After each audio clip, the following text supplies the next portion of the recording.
afternoon. Hi, we're gonna mic you up real Yep. quick. Sorry, just wanted to let them. Wheeler. I'm going to read a statement, and it is reflective of the statement that I released earlier this morning on my social media accounts, and I'll take a few questions. I want to state the obvious. I am not a prosecutor, so there's very little I can tell you about the actual case being made against the alleged perpetrator, but I'm certainly happy to discuss anything else that I'm qualified to discuss. On Friday, 3 men, Rick Best, Talisha Namke-Mesh, and Micah Fletcher, stood up against bigotry and hatred. 2 paid with their lives, and a 3rd is seriously injured. Our community remains in shock and mourning, but we're also tremendously grateful to our heroes and their families for their selflessness and their heroism. They'll serve us for many generations to come, to inspire us to be loving and courageous people, and that's who we're meant to be. As mayor, I wanted to take an opportunity to update you on a couple of developments. First, I have reached out to all of the victims and their families, including the 2 women who were terrorized and subjected to such hatred and bigotry on Friday. I've offered my unconditional assistance and support day or night. I've confirmed that the City of Portland has not and will not issue any permits for the alt-right event scheduled on June 4th or June 10th. The federal government controls permitting for Shrunk Plaza, and it's my understanding that they have issued a permit for June 4th. I'm calling on the federal government to immediately revoke any permit or permits that they've issued for the June 4th event, and I'm asking them not to issue a permit for the June 10th event. Our city is in mourning, our community's anger is very real, and the timing and subject of these events can only exacerbate what is already a very difficult situation. I'm appealing to the organizers of the alt-right events to cancel the events that they've scheduled on both June 4th and June 10th.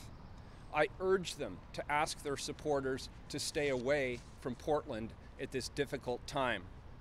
There is never a place for bigotry or hatred in our community, and especially not right now.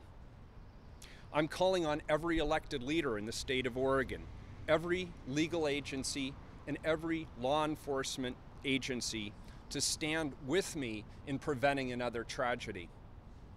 When and if the time is right for them, I'd also like to work with the families to find an appropriate way to permanently remember their sacrifice and their honor and their courage. Their heroism is now part of the legacy and the history of this great city.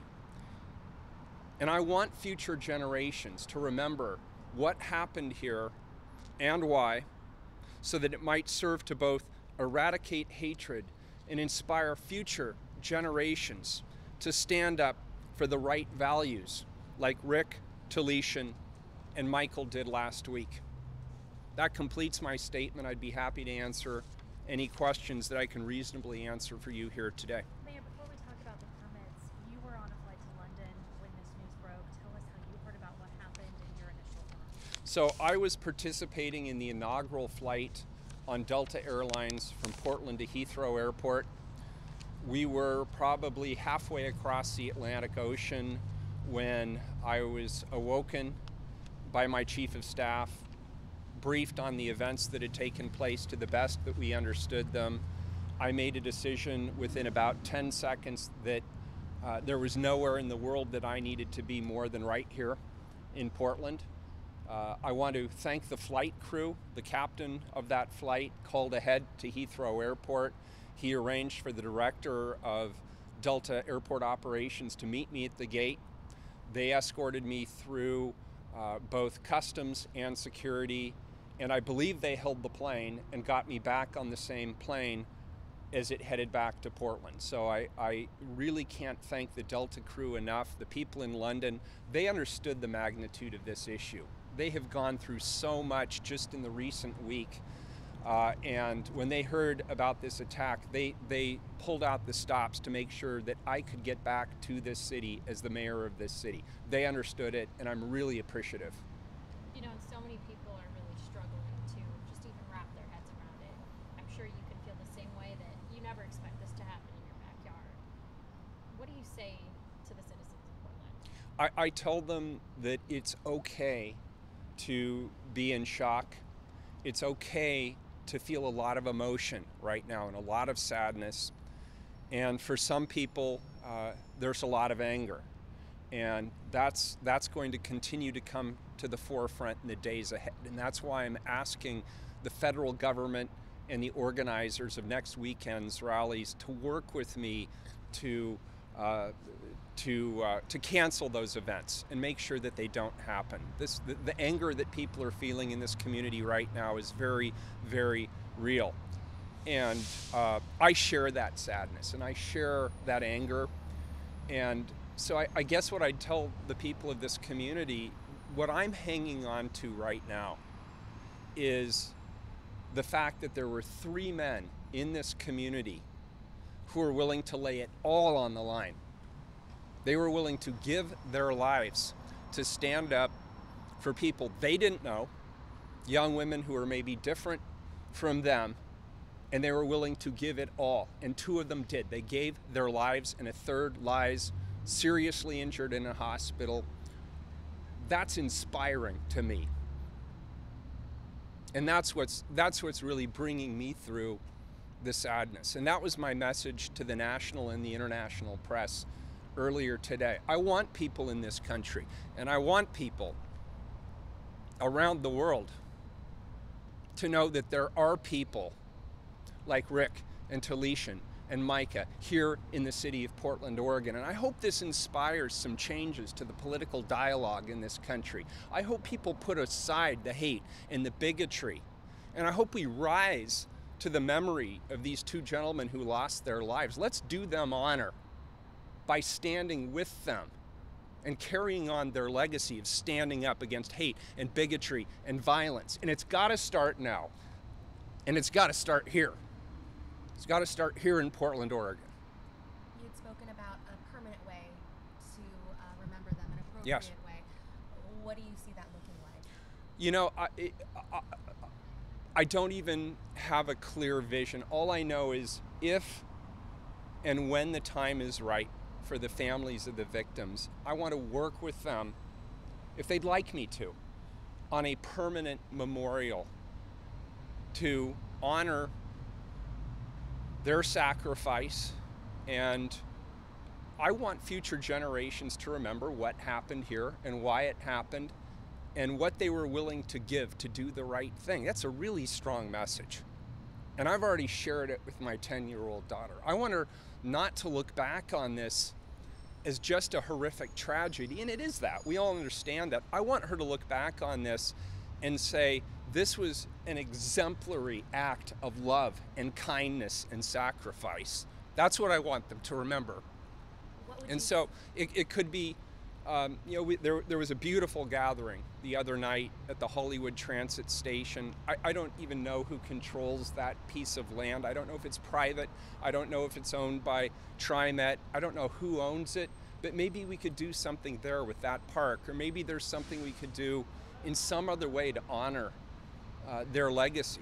But I'm just telling you, we may not even appreciate it here yet. This is a seminal moment in this state's history, and certainly in this community's history. And the names of those 3 men, Rick and Talisha and Micah, they'll be up there with the greats. Their sacrifice is supreme, and I do not want future generations to forget that. Have you heard anything yet from the federal government about the permit, or do you have any kind of feeling as to which way they might go? Obviously, the leader of the federal government is obviously right-wing and conservative, so I don't know if that bears. We are in communications with the people that I believe are the appropriate people in the federal government on the issues that I've just discussed. And certainly we're in conversations with the U.S. Attorney's Office and the Federal Bureau of Investigation on the criminal side of this. So I believe we're communicating with the right people. As appreciative as I am of the president sending his thoughts and prayers to the families this morning, and I really am appreciative of that. I think the families need to hear that the president is with them. We need more than thoughts and prayers right now. We need action, and we need leadership, and we need the people in Washington, D.C., and the people here in Oregon, and the people at the local level to step up and show through action that they condemn bigotry and hatred and xenophobia and violence. And so I'm calling on all of my fellow elected leaders throughout the state of Oregon and every legal agency and law enforcement. I'm asking them to stand with me as the mayor of this city and help me prevent events like this from unfolding here in the future. What have you heard about these rallies? What concerns you about the groups who may be behind them? Well, my main concern is that they are coming to peddle a message of hatred and of bigotry. And I'm reminded constantly that they have a First Amendment right to speak. But my pushback on that is that hate speech is not protected by the First Amendment to the United States Constitution. And as the mayor, it's my job to protect the safety of everyone in this community, including theirs, by the way. And I just feel to my core, this is not the right time or the right place. You know, it's never a good time to come to Portland, Oregon to spread your hate and your vitriol, but especially not right now. We have two groups on opposite sides. There could be more injuries. I will speak to people this week. I mean, this is my job right now. This is the most important thing I can be doing right now. I'm going to speak to everybody who is involved with any of the protests or counter-protests that are planned. And I'm going to ask them to please back off and give the families and give this community the space it needs to mourn and process this horrific crime of hate and bigotry and terrorism that took place just a few days ago. And I think that's an appropriate thing for me to ask. Do you consider what happened an act of terrorism? There is no question in my mind that the two young ladies on the train were subjected to terror. I've spoken to one, I've spoken to a representative of the other. They were and they are terrified. And anytime somebody comes onto a train and starts spouting this hateful vitriol and then pulls a knife, what else would you call it? A lot of people are bringing up their concerns for their own safety now on public transit here in Portland, bringing up maybe we need something to change. Are there any plans or talks or anything like that to maybe let people feel rest assured? Yes, I can tell you as the mayor that we are absolutely very concerned about public safety on our transit lines. I want to balance that though, and I want to remind you that there are communities, particularly immigrant communities in this city, who don't feel particularly comfortable with a lot of law enforcement on the public transportation system. And that has been reflected to me very recently by both one of the victims of this crime, as well as some of the representatives who are working with them to help them process it and get through it. So we have to have a balanced approach, and I'm going to work with law enforcement and the police bureau and others, TriMet obviously, they're their trains, to talk about how we can find the right balance so that people can go about their daily lives and not fear this kind of hateful crime. And I'm sure by now you've probably seen the video that surfaced from the day before. Yes. Allegedly involving Jeremy Christian. Do you have any thoughts on that? I mean, it was pretty aggressive stuff even the day before that he was saying. Had somebody turned him in, would something have been done? What do you say to that, I guess? You know, it's too early for me to honestly tell and give you a good message on this. But it's really clear, this guy is not new to the idea of hateful and bigoted and biased speech. This is something that he proudly displays on his own social media account. And so I know that law enforcement and the investigators and the FBI and the U.S. Attorney will be looking at all of that as they weigh their legal case going forward. All I can say as a non-lawyer and as the mayor of this city is this guy was just brimming with hate. He was brimming with it.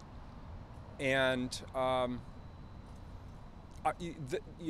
I think we'll be second guessing ourselves a lot about whether there was more we or others could have done to have prevented this in the future. And that's why I'm standing here right now, to make sure this kind of thing doesn't happen again.